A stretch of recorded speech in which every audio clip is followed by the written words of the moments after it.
When I started this, I didn't really spend any time looking at any government programs. I said, okay, got to focus on making a good product. But then last year during COVID, we first started making hand sanitizer. I think we made it the very first weekend, and like it was March 19th or something like that.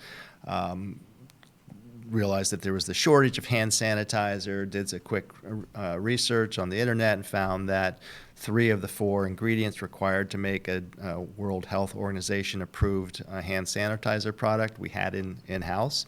What we didn't have was hydrogen peroxide, and surprisingly, it was harder to find that than I thought it would be. But nonetheless, we were able to get some hydrogen peroxide, so we pretty quickly started making hand sanitizer, and also very quickly ran through our capacity to meet the demand for that.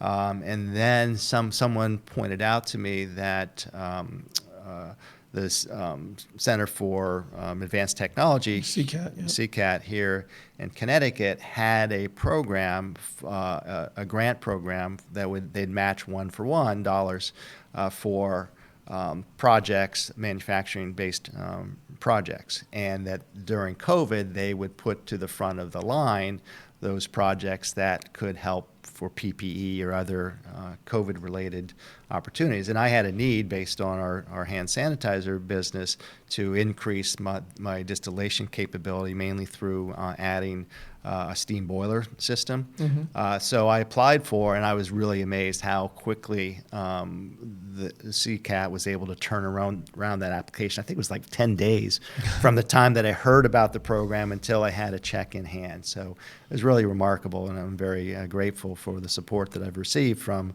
the state and agencies like that, and also got lots of other support